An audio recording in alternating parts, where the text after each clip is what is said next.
मित्रमैत्रिणींनो, SK book समरीमध्ये तुमचे खूप खूप स्वागत आहे। आपली आजची व्हिडिओ बुक समरी आहे ॲटिट्यूड इज एव्हरीथिंग यावर आहे।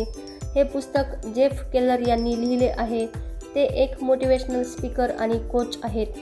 या पुस्तकामध्ये जेफ केलर स्पष्ट करतात की कसे 3 पॉवरफुल स्टेप्स थिंक, स्पीक आणि ॲक्ट यावर काम करून आपण आपल्या स्वतःमधील क्षमता शोधून काढतो व त्याला नियंत्रित करू शकतो। जेफ केलर म्हणतात की या पुस्तकात सांगितलेल्या सर्व स्ट्रॅटेजी किंवा रणनीतीला त्यांनी त्यांच्या वैयक्तिक आयुष्यात सुद्धा लागू केलेल्या आहेत आणि या रणनीतीमध्ये आपल्या आयुष्याला संपूर्णपणे बदलण्याची पॉवर आहे। वर्तमानामध्ये आपण भलेही कितीही पॉझिटिव्ह किंवा निगेटिव्ह असू, हे पुस्तक आपल्या सर्वांना मदत करेल। जर तुम्ही नकारात्मक आहात तर या संकल्पना वापरून आपल्या निगेटिव्ह ॲटिट्यूडला पॉझिटिव्ह ॲटिट्यूडमध्ये विकसित करू शकता। जर तुम्ही ऑलरेडी पॉझिटिव्ह व्यक्ती आहात तर या तत्वज्ञानाचा वापर करून यशाच्या शिखरापर्यंत पोहोचू शकता। हा व्हिडिओ पाहिल्यानंतर तुम्ही ऊर्जावान व्हाल व नवीन शक्यताकडे पाहू शकता। तुमचे वैयक्तिक आणि व्यावसायिक संबंध दोन्ही अजून चांगले विकसित होतील। आपल्या दृष्टिकोनामध्ये बदल करणाऱ्या या स्टेप बाय स्टेप प्रोग्राम माहीत करून घेण्यासाठी हा व्हिडिओ शेवटपर्यंत पहा आणि व्हिडिओला लाईक, शेअर आणि सबस्क्राईब करायला विसरू नका। तर चला सुरुवात करूया। Success begins in the mind. William James म्हणतात की माणूस आपल्या मानसिक दृष्टिकोनात बदल करून आपले आयुष्य बदलू शकतो। पुस्तकाचे लेखक जेफ केलर एक व्यावसायिक वकील होते, परंतु नंतर त्यांनी मोटिवेशनल स्पीकर होण्याचा निर्णय घेतला। त्यांच्या जीवनातील तो काळ सर्वात कठीण काळ होता, परंतु त्यांनी सर्वात जास्त या कालावधीत खूप काही शिकून घेतले। ते म्हणतात की जेव्हा आपण जीवनात एक स्टँड घेतात, खूप सगळ्या समस्यांना सामोरे जावे लागते। तुम्हाला तोंड द्यावं लागतं की लोक तुमच्या निर्णयाला मान्य करतील की नाही, पण तुम्हाला जीवनात लेट गो करायला शिकावे लागेल, कारण कधीकधी आयुष्यात लांब उडी मारण्यासाठी अगोदर 2 पावले मागे यावे लागते। जेफ यांनी 10 वर्ष वकिलीचा व्यवसाय करून एक मोठे ख्यातनाम वकील बनले आणि नंतर मोटिवेशनल स्पीकर होण्यासाठी त्यांचे ऑलरेडी स्थैर्य प्राप्त केलेलं करिअर, उत्पन्न हे सर्व पाठीमागे सोडून द्यावे लागले आणि हा त्यांच्यासाठी सोपा निर्णय नव्हता। परंतु त्यांनी नेहमी जॅक ब्राउन ज्युनियरचे प्रेरणादायी वाक्य किंवा कोट्स यांना फॉलो केले आणि ते म्हणतात, कधीही आपल्या बदलण्याच्या शक्तीला कमी समजू नका। Never underestimate your power to change yourself. सकारात्मक दृष्टिकोन माणसाच्या उत्तम उद्याच्या भविष्यासाठी एक पासपोर्ट आहे। आपला दृष्टिकोन हा एका खिडकीसारखा आहे ज्याद्वारे आपण सर्व जग पाहतो। Our attitude is our window to the world. म्हणून आपल्या ह्या खिडकीला स्वच्छ ठेवण्याची गरज आहे। विल्यम्स या ठिकाणी 2 लोकांचे उदाहरण देतात, ते आहेत सारा आणि सॅम। सारा आणि सॅम आपल्या जेवणाच्या ब्रेकमध्ये एकाच वेळी एकाच कॉफी शॉपमध्ये जेवण करण्यासाठी येत होते। दोघांना त्यांचे जेवण एकाच वेळी मिळते, दोघांना चांगल्या प्रकारे जेवण दिले जाते, परंतु तरीही दोघे खूप वेगवेगळे आहेत। सारा कॉफी शॉपमध्ये हसत प्रवेश करते। तिचा ॲटिट्यूड, हावभाव आणि बॉडी लँग्वेज हे खूप सकारात्मक आहे। साराने खूप चांगल्या प्रकारे जेवण केले, वेटर सोबत खूप चांगल्या प्रकारे बोलली आणि नंतर आपल्या कामावर आनंदाने वापस गेली। दुसऱ्या बाजूला सॅमने कॉफी शॉपमध्ये रागाने प्रवेश केला। त्याचे शारीरिक हावभाव, पोश्चर आणि खूप नकारात्मक दृष्टिकोन आहे। जेव्हा वेटरने त्याची ऑर्डर वेळेवर घेतली नाही तर तो वेटरवर ओरडू लागला। जेवण वेळेवर न दिल्यामुळे तो ओरडला। त्याला जेवण आणि बिल वेळेवर न दिल्यामुळे त्याने तक्रार केली। सारा आणि सॅमचे एकाच शॉपमध्ये खूप वेगवेगळे अनुभव आहेत। दोघांना सारखीच ट्रीटमेंट मिळाली, परंतु सारा जगाकडे सकारात्मक दृष्टिकोनातून पाहते आणि सॅम जगाकडे नकारात्मक दृष्टिकोनातून पाहतो। सकारात्मक आणि नकारात्मक दृष्टिकोन दोन्हीमध्ये काही फरक आहे। सकारात्मकची विचारसरणी असते की मी करू शकतो। नकारात्मक नेहमी समस्याबद्दल विचार करतात। सकारात्मक हमेशा सोल्युशनवर विचार करतात, तर नकारात्मक दुसऱ्यामध्ये कमी काय आहे ते शोधतात आणि सकारात्मक नेहमी दुसऱ्यामधील चांगलं पाहतात।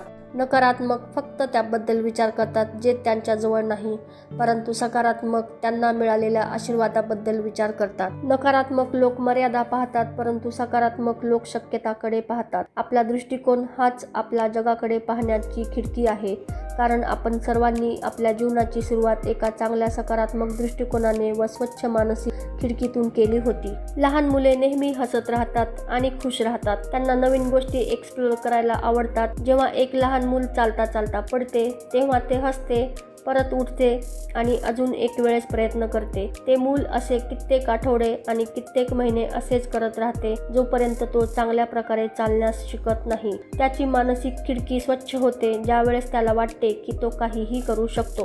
परंतु जेव्हा जीवन हे मानसिक खिडकीला गढूळ करायला सुरुवात करते तेव्हा आपली खिडकी आपले पालकांचं आणि शिक्षकांची टीका किंवा क्रिटिसिझम, रिजेक्शन, त्यांची स्वतःची निराशा आणि शंकेच्या कचऱ्याने खूप घाण होते. आपण या मानसिक खिडकीला स्वच्छ करायला शिकू शकतो. आपल्याला फक्त आपल्या दृष्टिकोनाला ठीक करण्याची गरज आहे जेणेकरून आपण जगाला चांगल्या प्रकारे आणि स्वच्छ नजरेने पाहू शकतो. जेव्हा आपण आपली मानसिक खिडकीला स्वच्छ करतो तेव्हा आपल्याला एक नवीन जग दिसते आणि सगळी निराशा, चिडचिडेपणा व हताशा संपून जाते. आपण अजून जास्त आत्मविश्वासपूर्ण बनतो. आपल्या स्वतःची मानसिक खिडकीला साफ किंवा स्वच्छ करणे हे आपले काम आहे, कोणा दुसऱ्याचे नाही. लोक आपल्याला यामध्ये प्रोत्साहित करू शकतात परंतु शेवटी आपल्यालाच करावे लागेल. आपल्याजवळ नेहमी एक निवड किंवा चॉईस असते.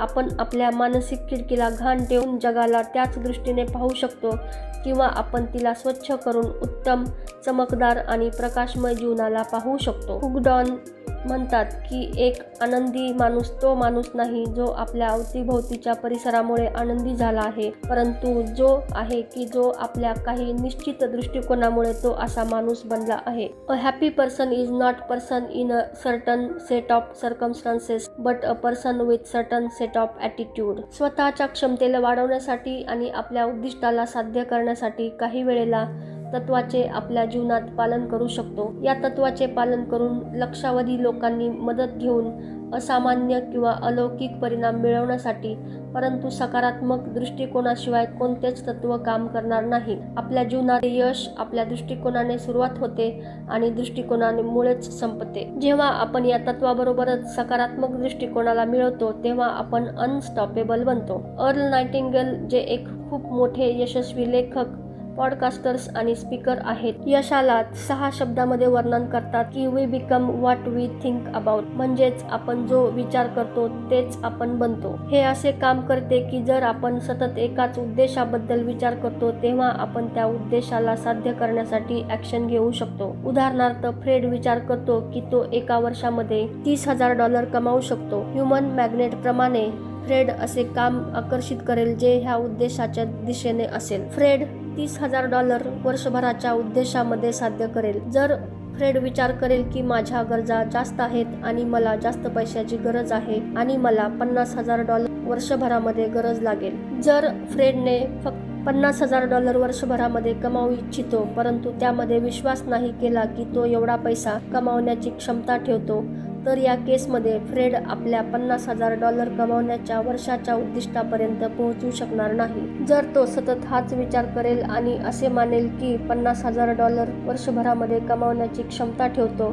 तर तो आपल्या या उद्दिष्टाला सुद्धा साध्य करू शकतो. आपण जो विचार करतो तेच बनतो. याला लॉ ऑफ डॉमिनंटचे नाव दिले गेले आहे. या ठिकाणी मी हा शब्द डॉमिनंट आहे. जर आपण 10 सेकंदामध्ये सकारात्मक राहिलोत आणि उरलेला सर्व वेळ नकारात्मक राहिलो तर आपण सकारात्मक परिणामांची अपेक्षा करू शकत नाही. जसे की थोडी डाएटिंग आणि काही आठवडे थोडासा व्यायाम आपल्याला शारीरिक तंदुरुस्त ठेवू शकत नाही. त्याचप्रमाणे थोडासा सकारात्मक विचार आपल्याला सकारात्मक परिणाम नाही देऊ शकत. थोडेसे करण्याने काम होत नाही. आपल्याला आपली मानसिक क्रियाशीलतेवर पूर्ण नियंत्रण ठेवावे लागेल आणि प्रत्येक दिवशी सकारात्मक राहावे लागेल जोपर्यंत ही आपली सवय होणार नाही. आपल्याला आठवण ठेवायची आहे की लॉ ऑफ डॉमिनंटच्या नियमाप्रमाणे आपला सकारात्मक विचार डॉमिनंट व्हायला पाहिजे. यासाठी लेखक आपला वैयक्तिक उदाहरण शेअर करतात. 6 महिन्यापर्यंत त्यांनी पूर्ण लक्ष केंद्रित करून विचार केला की 2 गुंतवणूक घरे असावीत. त्यांनी दररोज कित्येक वेळा ह्या उद्दिष्टाला लिहून काढलं आणि त्याला वारंवार विचार करत आणि फील करत होते. वर्षभराच्या शेवटी त्यांच्या जवळ 2 गुंतवणूक घरे असतील. आठवड्याच्या शेवटी आणि संध्याकाळी ते रिअल इस्टेटच्या एजंटला भेटत आणि हजारो घरे पाहायला जात होते. 1986च्या शेवटी त्यांनी एक घर खरेदी केले आणि वर्ष संपण्याच्या शेवटी फक्त 2 दिवस अगोदर त्यांनी दुसरे घर सुद्धा खरेदी केले. लेखक सांगतात की आपल्या या अनुभवानेच त्यांनी हे शिकले की जेव्हा आपण स्वतःवर विश्वास ठेवतो आणि आपल्या विचारांना सकारात्मक ठेवतो तेव्हा आपण आपल्या उद्दिष्टाला साध्य करू शकतो. जर आपले विचार बदलणार नाहीत तर आपले रिझल्ट म्हणजे परिणामही बदलू शकणार नाही. नाहीत. तुमचे विचार बदला हे एक रोमांचक पाऊल आहे. आपण आपल्या विचारांना चांगल्या परिणामासाठी बदलू शकतो. जास्त करून आपण बोलत असतो ते खूप नकारात्मक आणि टीकात्मक असते. आपले विचार असतात, हे मी करू शकत नाही, मी नेहमी काहीतरी चुकीचे करतो, आणि हे विचार आपल्या विरुद्ध काम करतात. त्याऐवजी आपण स्वतःला म्हणले पाहिजे की मी हे करू शकतो आणि मी माझे उद्दिष्ट पूर्ण साध्य करेन. या ठिकाणी काही अजून स्टेप्स आहेत जे आपल्याला सकारात्मक राहण्यासाठी आणि हवे असलेले परिणाम मिळवण्यासाठी मदत करू शकतात. स्टेप 1. प्रत्येक दिवशी काहीतरी चांगले आणि सकारात्मक जरूर वाचा. 15 ते 30 मिनिटे सकाळच्या वेळेत वाचा. झोपण्यापूर्वी वाचणे सुद्धा खूप मदत करते. स्टेप 2. प्रत्येक दिवशी काही प्रेरणादायक प्रोग्राम नक्की ऐका. आपण दर दिवशी घरी येता जातानाच्या वेळी आणि कामातून थोडासा वेळ काढून हे करू शकतो. महत्त्वाचे आहे की रोज पुनरावृत्ती करणे. जेव्हा आपण असे संदेश प्रत्येक दिवशी ऐकतो तर आपल्या रोजच्या जीवनाचा भाग बनून जातो आणि आपण त्याला आपल्या जीवनात सुधारणा करण्यासाठी आचरणात आणायला सुरुवात करतो. परंतु क्रियाशीलते वाचून या ऐकण्याचा काही फायदा होणार नाही. रातोरात यश मिळेल याची अपेक्षा करू नका. सकारात्मक विचाराचा हा अर्थ नाही की आपल्याला रातोरात यश मिळेल. असे नाही की तुम्ही पैशाबद्दल विचार करणे सुरुवात कराल आणि दुसऱ्या दिवशी सकाळी आपल्याजवळ खूप सारे पैसे मिळतील. यश मिळवण्यासाठी प्रयत्न, कठोर परिश्रम आणि धैर्यशीलतेची गरज असते. सकारात्मक विचारसरणीचा हा अर्थ नाही की तुमच्या जीवनात पुढे अजून काही समस्या येणार नाहीत, परंतु जर आपण स्वतःवर विश्वास ठेवून काही ठोस ऍक्शन घेतल्या तर आपण आपल्या समस्येवर तोडगा काढू शकतो. आपण आपल्या आयुष्यात जे काही मिळवतो ते आपल्या विश्वास प्रणालीमुळे येते. यशाकडे जाणारा मार्ग मनात चित्रित करा. आपल्याला अगोदर स्पष्टपणे आपल्या मनात पाहायचे आहे ज्या गोष्टी आपल्याला हव्या आहेत. एका मुलाखतीमध्ये प्रसिद्ध गायिका सेलिन डिऑन यांना विचारण्यात आले की कधी त्यांनी विचार केला होता की त्या एवढ्या मोठ्या स्टार होतील आणि लाखो लोकांच्या समोर गाण्याचे सादरीकरण करत असतील. या उत्तरामध्ये गायिकेने सांगितले की हे साध्य करणे त्यांच्यासाठी आश्चर्यकारक नव्हते, कारण की त्यांनी हे सर्व 5 वर्षाच्या वयाच्या असताना व्हिज्युअलाइज करणे सुरुवात केली होती. व्हिज्युअलायझेशन हे आपण लहानपणापासूनच आपल्या अवतीभोवतीच्या परिस्थितीला निर्माण करण्यासाठी वापर केला आहे. व्हिज्युअलायझेशनलाच मूव्ही ऑफ द माइंड आणि इनर पिक्चर किंवा इमेज असेही म्हटले आहे. आपण सर्व आपल्या मनात काही चित्र, इमेज साठवतो. ते आपले नाते कसे आहे यावर अवलंबून आहे. आपण किती यशस्वी आहोत, किती पैसे कमावणार आहोत. अल्बर्ट आइन्स्टाईन यांनी म्हटले होते की चित्रीकरण हे ज्ञानापेक्षाही जास्त महत्त्वाचे आहे. Imagination is more important than knowledge. Create new picture म्हणजे नवीन चित्रफित निर्माण करा. आपण आपल्या मनात असे चित्र निर्माण करायला पाहिजे ज्यामध्ये आपण खूप आत्मविश्वासपूर्ण आहोत. ते चित्र एका दिवसामध्ये परिपूर्ण होणार नाही. That picture won't fulfil in one day. परंतु धैर्यासोबतच या मानसिक प्रतिमावर लक्ष केंद्रित करून आपण आपोआपच असे काम करतो जे या प्रतिमांना पाठिंबा किंवा मदत करतील. Write a cheque to you. तुमच्या स्वतःच्या नावाने स्वतःला चेक लिहा. यशस्वी होण्यासाठी अजून एक टेक्निकला वापरू शकतो. आपण आपल्या मनात हवे ते दृश्य तयार करू शकतो. 1990 मधील जिम कॅरी, जे एक प्रसिद्ध कॉमेडियन आणि ऍक्टर आहेत ज्यांना कोणीही ओळखत नव्हते, कॅरींनी स्वतःच्या नावे एक $10 मिलियन चेक लिहिला होता. चेक 1995 साठी पोस्ट डेटेड होता. कॅरींनी सांगितले की ही गोष्ट पैशाची नव्हती, परंतु त्यांना माहित होते की जर ते बेस्ट लोकांच्या सोबत काम करतील आणि चांगले काम करतील तर ते एवढे पैसे कोणत्याही परिस्थितीत कमावू शकतात. 1995 मध्ये त्यांना प्रत्येक मूव्हीसाठी म्हणजे सिनेमासाठी $20 मिलियन मिळण्यास सुरुवात झाली. हे समान तंत्रज्ञान तुमच्यासाठी सुद्धा काम करू शकते. तुम्ही तुमच्यासाठी एक चेक लिहा आणि त्याला 3-4 वर्षासाठी पोस्ट डेट लिहून ठेवा. या चेकला प्रत्येक दिवशी नक्की पहा आणि विश्वास ठेवा तुम्ही तुमच्या या उद्दिष्टाकडे जात आहात. Light, camera, action. जर आपण मनामध्ये नवीन प्रतिमा निर्माण नाही केली तर आपण जुन्या प्रतिमांनाच चालवत राहू. जर जुन्या मूव्हीज आणि जुन्या प्रतिमांनी तुमचे काम होत आहे तर चांगली गोष्ट आहे, परंतु जर या प्रतिमा तुम्हाला जीवनामध्ये पाठीमागे घेऊन जात आहेत तर आपल्या मनाची अविश्वसनीय शक्तीचा वापर करा आणि स्वतःला मोठ्या यशासाठी दृश्य रूपात सादर करा. कटिबद्ध व्हा आणि तुम्ही अशक्य त्या गोष्टी शक्य करून दाखवाल. You will move a mountain. Commitment ही सर्वोच्च यशाची महत्त्वाची महत्त्वाची गरज आहे. लेखकाच्या मतानुसार तुम्हाला जे पण हवे आहे त्याला मिळवण्याचा मंत्र आहे. जे पण यशस्वी होण्यासाठी पाहिजे आहे ते काम करण्याची इच्छा किंवा तयारी असणे. जे पण पाहिजे आहे त्याचा अर्थ असा नाही की तुम्ही बेकायदेशीर किंवा अनैतिक काम किंवा दुसऱ्यांचे नुकसान करू शकता. काम करण्याची तयारी किंवा इच्छा याचा अर्थ आहे मानसिक दृष्टिकोन. कमिटमेंटची जादू. जेव्हा तुम्ही एखादी कमिटमेंट करता आणि त्याला पूर्ण करण्यासाठी काहीही करण्यासाठी तयार आहात तेव्हा त्या लोकांना आणि परिस्थितीला आपल्याकडे आकर्षित करता जे त्या उद्दिष्टाला पूर्ण करण्यासाठी आणि तुमची मानसिक चित्रफितीला सत्य परिस्थितीमध्ये किंवा वास्तवात बदलण्यामध्ये तुमची मदत करता. डोअर्स विल ओपन म्हणजे दरवाजे उघडतील. जेव्हा तुम्ही उद्दिष्टासाठी तुमची इच्छाशक्ती वाढवता तर तुम्हाला योग्य मार्गाची माहिती होते. तुम्ही अशा लोकांना भेटता ज्यांच्याकडून तुम्ही कधी विचार नव्हता केला की तुम्ही भेटाल. सर्व दरवाजे अनपेक्षितपणे तुमच्यासाठी उघडतात. परंतु सत्य हे आहे की आपल्या कटिबद्धतेच्या माध्यमातून हे दरवाजे तुम्ही स्वतः उघडले आहेत. परंतु फक्त कमिटमेंटने सुद्धा काही सोपे होणार नाही. जीवन तुमची परीक्षा घेत राहील की तुम्ही तुमच्या उद्दिष्टाला साध्य करण्यासाठी किती गंभीरपणे घेत आहात. खूप समस्या येतील, तुम्ही खूप साऱ्या चुका कराल आणि खूप निराशा होईल. असेही होऊ शकते की तुम्ही तुमच्या उद्दिष्टापासून पाठीमागे सुद्धा येऊ इच्छिता. या ठिकाणी विन्स्टन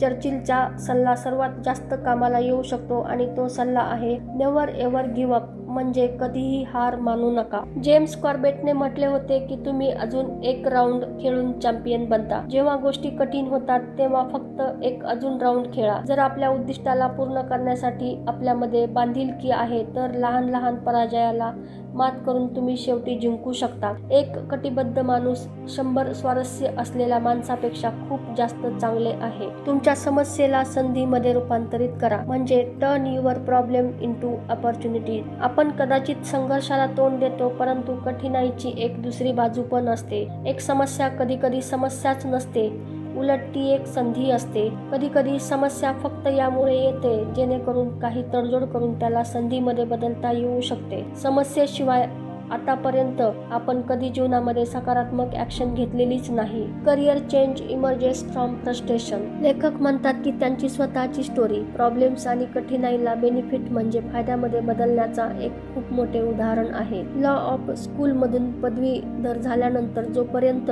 वर्षानुवर्षाचा आनंद त्यांच्या जीवनामध्ये आला नाही तोपर्यंत ते सेल्फ डेव्हलपमेंट म्हणजे आत्मविकास साहित्यामध्ये कधी इच्छुक नव्हते. त्यांचे म्हणणे होते की जर ते वकील झाल्यानंतर आपल्या कामामुळे एवढे असमाधानी झाले नसते तर त्यांनी कधी कारकीर्द बंद करण्याचा विचार केला नसता. खराब रस्ते नेहमी सुंदर मुक्कामापर्यंत घेऊन जातात. दुःख, समस्या, अडचणी, कठीण प्रसंग आपल्याला कसे वाचवू शकतात. प्रतिकूल परिस्थिती आपल्याला व्यापक दृष्टिकोन देते. जेव्हा पण एखाद्या कोणत्याही मोठ्या आजारातून आपण चांगले होतो किंवा टायर पंक्चर किंवा छत गळते हे सर्व झाल्यानंतर तुम्हाला समस्या उद्भवल्यासारखे वाटत नाही. तुम्ही या सर्वांमधून सहजपणे बाहेर येता आणि जीवनातील महत्त्वाच्या गोष्टीवर लक्ष केंद्रित करता. प्रतिकूल परिस्थिती आपल्याला कृतज्ञतेची भावना शिकवते. एखादी समस्या किंवा अडचण जिथे आपले नुकसान झालेले असते त्या ठिकाणी तुम्ही जीवनातील खूप गोष्टीसाठी कृतज्ञ होत असता. सर्वसामान्यपणे तुम्ही काही गोष्टीसाठी तोपर्यंत आभार मानत नाही जोपर्यंत त्या गोष्टी आपल्या जवळ राहत नाही. एक समजदार माणूस नुकसान झाल्यानंतरही नेहमी आपल्याला मिळालेल्या आशीर्वादावर लक्ष केंद्रित करतो.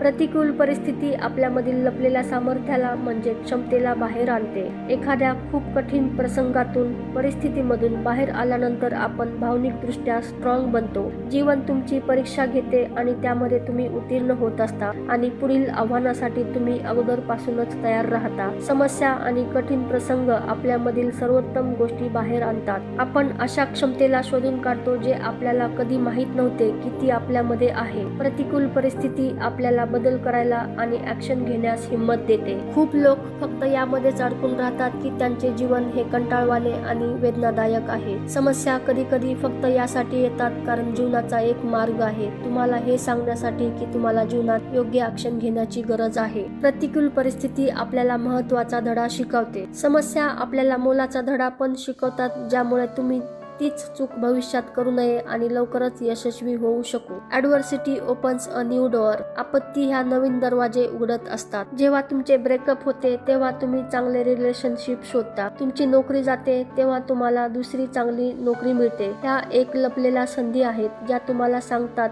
की तुमच्या जीवनात नक्कीच एक दरवाजा बंद झाला असेल, परंतु एक उत्तम दरवाजा नेहमी तुमची वाट पाहत असतो. आपत्तीमुळे आत्मविश्वास आणि आत्मसन्मान यामध्ये वाढ होते. Adversity builds confidence and self esteem. जेव्हा तुम्ही तुमचे पूर्ण प्रयत्न कराल आणि हिंमत ठेवून समस्येला तोंड देतात तर तुम्हाला अजून जास्त आत्मविश्वास पूर्ण वाटते. तुमच्यामध्ये एक अद्भुत विलक्षण सकारात्मक दृष्टिकोन येतो ज्यामुळे तुम्ही योग्य प्रकारचा उपक्रम वापर करता. Watch your word. जे शब्द तुम्ही सातत्याने निवड करत असता बोलण्यासाठी ते तुमचे भाग्य ठरवत असते. आपल्या शब्दामध्ये जादू आहे. Our words have a magic. ते आपल्याला उज्ज्वल भविष्य देऊ शकतात. आपले शब्द आपला विश्वास ठेवण्यामध्ये आपली मदत करत असतात आणि आपला विश्वासच आपले वास्तव घडवतात. ही एक प्रक्रिया आहे.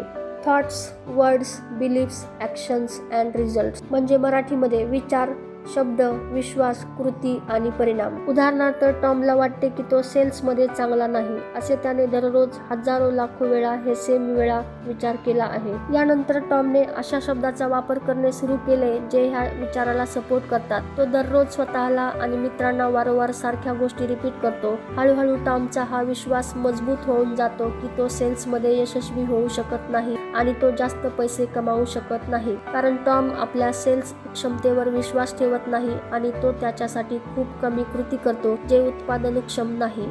त्यामुळे उत्पादनक्षम कृती न झाल्यामुळे खराब रिझल्ट्स मिळतात. मानव जातीसाठी शब्द सर्वात महत्त्वाचे असतात. Words are most important in mankind. पण दररोज नकारात्मक बोलून सकारात्मक गोष्टी मिळण्याची अपेक्षा करू शकत नाही. सांगावं की न सांगावं. आपल्यापैकी खूप लोक या द्विधा मनस्थितीमध्ये अडकलेले राहतात की स्वतःला सकारात्मक बोलावं किंवा लोकांना सकारात्मक बोलावं. याचे उत्तर हे आहे की याचे कोणते हार्ड अँड फास्ट रूल्स नाहीत. आपल्याला ते करायला पाहिजे जे आपल्यासाठी उत्तम आहे. सर्वप्रथम तर स्वतःला सकारात्मक बोलावं. वारंवार स्वतःशी सकारात्मक बोलण्यामुळे आपल्या जीवनाचा भाग बनून जातो. आपले स्वतःचे उद्देश दुसऱ्यांना सांगावे की न सांगावे हा एक चकवा देणारा किंवा गोंधळात टाकणारा प्रश्न आहे. आपल्या उद्दिष्टाला नकारात्मक लोकांसोबत कधी चर्चा करू नये. ते लोक फक्त तुमच्यासोबत वाद घालत राहतील आणि तुम्हाला सांगतील की तुम्ही कसे अपयशी व्हाल. त्यांचे स्वतःचे कोणते स्वप्न किंवा उद्दिष्ट नसते, त्यामुळे कोणा दुसऱ्यांना सुद्धा ते यशस्वी झालेले पाहू इच्छित नाही. आपल्याला आपले उद्दिष्ट अशा माणसासोबत शेअर करावे की ते अत्यंत सकारात्मक असतील आणि आपल्या प्रयत्नांना त्यांचा पूर्ण सपोर्ट असावा, जे आपल्या उद्दिष्टासाठी आनंदी असतील आणि ते उद्दिष्ट प्राप्त करण्यासाठी तुम्हाला मदत करतील.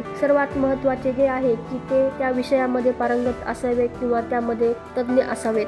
बुद्धिमान मत देण्यासाठी उद्दिष्ट नेहमी अशाच व्यक्तीसोबत डिस्कस करायला पाहिजेत. तर तुम्ही तुमचा व्यवसाय सुरू करू इच्छित असाल तर एखाद्या अशा माणसासोबत चर्चा करण्याचा काहीच अर्थ नाही ज्याने कधीच व्यवसाय केला नाही. असे लोक नेहमी तुम्हाला लांबलचक यादी देतील की तुम्ही व्यवसाय करू नये. त्यांनी स्वतः संपूर्ण जीवनामध्ये कोणा दुसऱ्यासाठी काम केलेलं आहे. त्यांच्यासोबत बोलून तुम्ही तुमच्यावर डाऊट करायला लागाल आणि तुम्हाला अशा प्रकारच्या मदतीची काही गरज नाही. Words and emotion. आपल्याला असे शब्द वापरायला पाहिजेत जे आपल्या उद्दिष्टाकडे इशारा करत असावे. अँथनी रॉबिन्सने आपल्या उत्तम विक्री होणाऱ्या पुस्तक अवेकन द जियांट विदिन यामध्ये एक पूर्ण चॅप्टर यालाच समर्पित केला आहे की कसे आपले शब्द आपल्या भावना आणि विश्वासावर परिणाम करतात. आपण मी नष्ट झालो आहे याऐवजी माझी पाठीमागे ढकल झाली आहे याने रिप्लेस करू शकतो. मी तिरस्कार करतो याऐवजी मी प्राधान्य देतो असे वापरू शकतो. मी ठाम आहे याऐवजी मी अथक आहे याचा वापर करू शकतो आणि मी ठीक आहे याच्या जागी मी अप्रतिम आहे किंवा मला जबरदस्त वाटत आहे किंवा विलक्षण वाटत आहे याचा वापर केला जाऊ शकतो. 4 की एरियाज ऑफ लाईफ. आपण आपल्या जीवनातील 4 घटक जे आहेत नातेसंबंध, आर्थिक स्थिती, व्यावसायिक जीवन, आरोग्य यामध्ये काही वाक्प्रचारांचा वापर करत आलो आहोत. त्यांचे उदाहरण देऊया. नातेसंबंधामध्ये नेहमी वारंवार याचा वापर करणे बंद करा की लोक माझा फायदा घेतात, कारण की जर जर आपण या शब्दांचा वापर केला तर आपण असे लोक आकर्षित करत आहोत आपल्या जीवनात जे खरेच फायदा घेतील आणि आपल्याला निराश करतील. आर्थिक घटकामध्ये वारंवार हे बोलू नका की माझ्यावर खूप कर्ज आहे. जे लोक आज खूप श्रीमंत किंवा धनवान आहेत ते गरिबीबद्दल रडून रडून श्रीमंत नाही बनले आणि जे लोक पैशाच्या बाबतीत खूप जास्त रडतात ते सर्वसामान्यपणे पैसे कधीच कमावू शकत नाहीत. कामाच्या ठिकाणी किंवा कारकिर्दीमध्ये वारंवार हे बोलू नका की मला माहित नाही की मी कुठे चाललो आहे किंवा माझे काय होईल. तुमचे शब्द दाखवतात की तुमच्याजवळ दूरदृष्टी किंवा स्वप्न किंवा दिशा किंवा मार्गदर्शन नाही. आरोग्य क्षेत्रात आपले शरीर त्याला प्रतिक्रिया देते जे तुम्ही बोलता किंवा ऐकत असता. वारंवार आपल्या आरोग्य समस्येबद्दल चर्चा करून खरे तर आपल्या शरीरात वेदना आणि आजाराला प्रकट करतात किंवा वास्तवात आणतात. How are you? तुम्ही कसे आहात? तुम्ही कसे आहात याचे उत्तर 3 प्रकारात समजावले जाऊ शकते. नकारात्मक, बेकार किंवा खराब. भयंकर, मी थकलो आहे, हा आजचा दिवस माझा नाही, काही विचारू नका. असे या पद्धतीचे प्रतिसाद देणारे आपल्या दृष्टिकोनाला खराब करतात आणि लोकांनाही नकारात्मक बनवतात. साधारण किंवा मध्यम दर्जाचा प्रतिसाद. मी ठीक आहे, एवढं काही वाईट नाही, तेवढं नाही वाईट झालं, निभावून नेलं, तेच जुनं, झगडतो आहे, सहन करतोय, बरा आहे. साधारण प्रतिसाद देणारे लोक मध्यम साधारण दृष्टिकोन ठेवतात आणि साधारण परिणाम मिळवतात. सकारात्मक प्रतिसाद. कास, मजे, अप्रतिम, भारी, मस्त, शानदार, मी उत्साही आणि खूप आनंदात आहे, यापेक्षा चांगलं होऊ शकत नाही. सकारात्मक प्रतिसाद देणाऱ्या लोकांच्या आजूबाजूला राहणे तुम्हाला चांगले वाटते. जेव्हा तुम्ही झक्कास आणि भारी यासारखे शब्दाचा वापर करता तर तुमचे शरीर त्याप्रमाणे त्या अनुषंगाने प्रतिक्रिया देत असते. तुमच्या शरीराची ठेवण किंवा उभे राहणे, बसण्याची पद्धत योग्य असते आणि इतर लोक तुमच्या ऊर्जाकडे आकर्षित होतात. जर मला झक्कास नाही वाटले तर काय? What if I don't feel terrific? कधी कधी लोक म्हणतात की जर मला खरेच झक्कास नाही वाटले तर मी माझ्या मित्रांना, सहकाऱ्यांना हे खोटे बोलू शकत नाही की सर्व चांगले आहे, जेव्हा की खरेच असे नाही आहे. या ठिकाणी लेखक एका मुलीचे उदाहरण देऊन समजावून सांगतात की समजा सॅली खूप थकलेली आहे. कोणीतरी तिला विचारते की ती कशी आहे आणि ती म्हणते की मी खूप थकलेली आहे. तर एकतर ती स्वतःला आठवण करून देते की ती खूप थकलेली आहे आणि दुसरे म्हणजे त्यानंतर तिला खूप जास्त थकलेले वाटेल आणि तिचा विश्वास तिचा दिवस निकामी किंवा काही उपयोगी झाला नाही असा जाईल. समजा ती पूर्णपणे थकलेली आहे आणि तिला माहित होते की ती $10 मिलियन जिंकली आहे तर ती तिच्या कुटुंब आणि मित्रमैत्रिणींना हे सांगण्यासाठी पळेल आणि पूर्ण रात्र जागेल सेलिब्रेशन करण्यासाठी. परंतु काही मिनिटांपूर्वी खूप थकलेली होती. आता तिला काय झाले? एक ऑप्शन होते, एकतर ती आपल्या थकण्यावर लक्ष केंद्रित करू शकत होती किंवा मग आपल्याला मिळालेल्या आशीर्वादामुळे एन्जॉय करून ऊर्जावान राहू शकत होती. आपण जेव्हा स्वतःला म्हणतो की मी थकलो आहे तर आपल्याला थकलेला वाटते आणि जेव्हा आपल्याला स्वतःला झक्कास म्हणतो तर आपल्याला ऊर्जावान वाटत असते. Stop complaining. लेडी हॉलंड म्हणतात की समस्या लहान मुलासारख्या असतात ज्या सांभाळल्याने मोठ्या होत जातात. आपल्याला चांगले मनोबल वाढवणारे ऊर्जावान वाटत नाही जेव्हा आपली समस्या आणि तक्रारीचे ओझे आपल्यावर टाकून देतो. कोणालाही तक्रार करणाऱ्याच्या बाजूला राहणे चांगले वाटत नाही.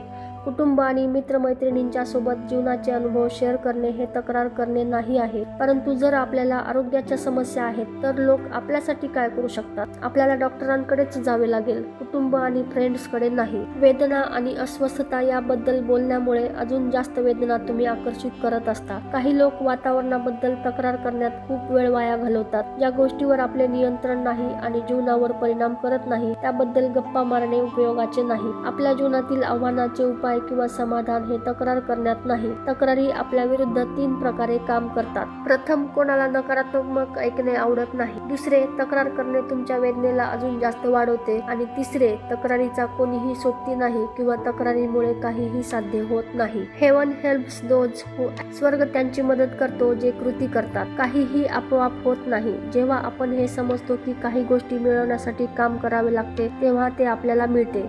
एका माणसाचा चेहरा आरशात पाहू शकतो परंतु आतून तो माणूस कसा आहे हे त्याच्या फ्रेंड सर्कलला पाहून सांगता येऊ शकते.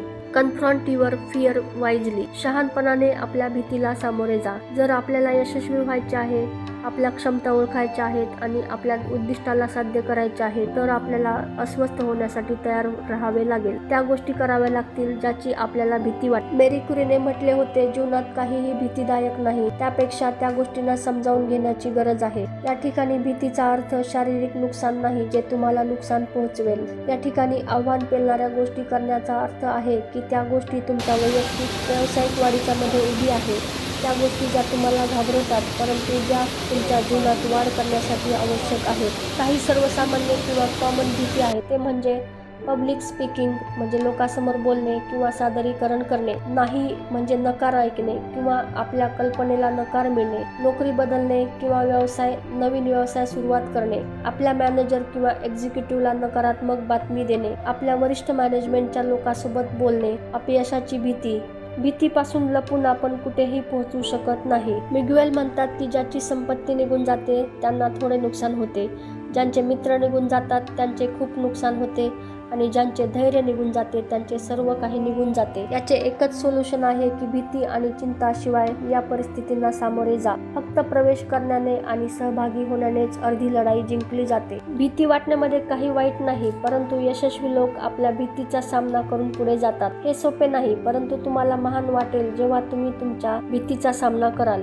Gate out and there fail. अपयशी होणे ही एक संधी आहे दुसऱ्यांदा बुद्धिमानीपूर्वक सुरुवात करण्यासाठी. चर्चिल यांच्या शब्दामध्ये, success is going from failure to failure without loss of enthusiasm. यशस्वी लोकांनी अपयशी होऊन पुढे जाणे शिकले आहे. ते आपल्या अपयशाला साजरे करत नाहीत, परंतु त्यापासून खूप काही शिकतात. कोणत्याही कौशल्यामध्ये पूरक बनण्यासाठी खूप सारा वेळ, प्रयत्न, मनाची तयारी आणि शिस्त आवश्यक असते. जॅक कॅनफिल्ड आणि मार्क व्हिक्टर हॅन्सन यांना 33 नकारानंतर एक प्रकाशक पब्लिशर मिळाला ज्यांनी त्यांचे पुस्तक प्रकाशित केले, chicken soup for the soul.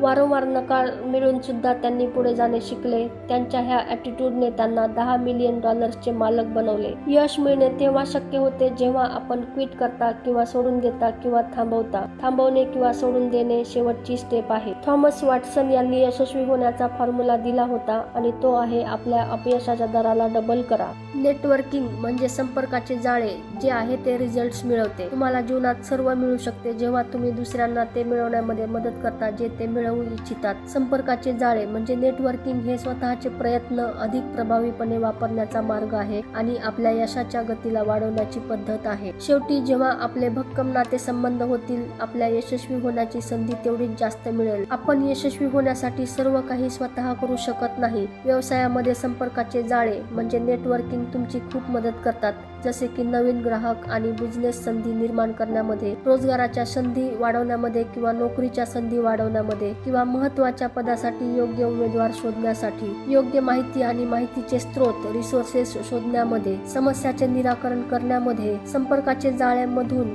व्यक्तिगत स्तरावर सुद्धा आपली मदत होऊ शकते, जसे की सामाजिक नातेसंबंध वाढवणे, वेगवेगळ्या जातीय जमातीमध्ये सांस्कृतिक आणि तत्वज्ञान विषयक बॅकग्राऊंडच्या लोकांना भेटणे आणि आपली आध्यात्मिक वाढीमध्ये योगदान देणे. Attitude and action. नेटवर्किंगमध्ये ॲटिट्यूड खूप महत्त्वाचा असतो. दुसऱ्यांना सेवा देणे खूप महत्त्वाचे असते. लोकांना वेळोवेळी कॉल करणे. जर असे कॉल करून बिझनेस येत असेल तर ते चांगले आणि येत नसेल तरीही चांगले आहे. दररोज नवीन लोकांना भेटण्याची संधी शोधा. प्रत्येक माणसाला महत्त्वाचे समजा. पाठपुरावा नक्की करा. जर कोणाला कधी भेटले असाल तर नंतर एक शॉर्ट मेसेज नक्की जरूर पाठवा. नेटवर्क बांधणीमध्ये वेळ लागतो. It takes time to build networks. परंतु तरीही तुम्हाला तुमच्या क्षेत्रामध्ये मोठे किंवा महान बनावे लागेल. Constant learning and improving. सातत्याने शिकत राहणे आणि सुधारणा करत राहणे तुम्हाला महान किंवा मोठे परिणाम देऊ शकतात. आपल्या दृष्टिकोनाला बदलून आपल्या जीवनाला बदलले जाऊ शकते. जेव्हा आपण आपल्या दृष्टिकोनाला बदलवतो तर तुम्ही ऊर्जावान व्हाल आणि असामान्य परिणाम मिळवू शकतात. Control your life. तुम्ही तुमच्या स्वप्नापेक्षा मोठे मिळवण्याची क्षमता ठेवता आणि तुमचा दृष्टिकोन तुमच्या क्षमतेला उलगडण्याची गुरुकिल्ली आहे. Your attitude is the key to unlocking your potential. बदलणारा दृष्टिकोन तुमच्या जीवनात चमत्कार घडवून आणू शकतो. दृष्टिकोन हा वास्तव, भूतकाळ, शिक्षण, पैसा, अवतीभोवतीचा परिसर, अपयश आणि यश यापेक्षाही जास्त महत्त्वाचा आहे. Attitude is more important than fact, past education, money, circumstances, failure and success. We can't change our past. आपण आपला भूतकाळ बदलू शकत नाही. लोक एका ठराविक पद्धतीनेच वागतील हे वास्तव सुद्धा आपण बदलू शकतो. आपण फक्त एका गोष्टीवर काम करू शकतो, ते आहे आपला दृष्टिकोन. जीवन ते आहे जे 10% आपल्या सोबत होते आणि 90% जसे आपण त्यावर प्रतिक्रिया देत असतो. आपल्या स्वप्नांना पूर्ण करण्याची क्षमता ठेवा आणि हे कधीही विसरू नका की ॲटिट्यूड इज एव्हरीथिंग. मित्रांनो, या पुस्तकाची समरी या ठिकाणी संपलेली आहे. लाईक, शेअर आणि सबस्क्राईब करा. स्वतःची काळजी घ्या. खूप मेहनत करा. नवनवीन पुस्तके वाचा. SK बुक समरी पाहत रहा आणि आनंदी रहा.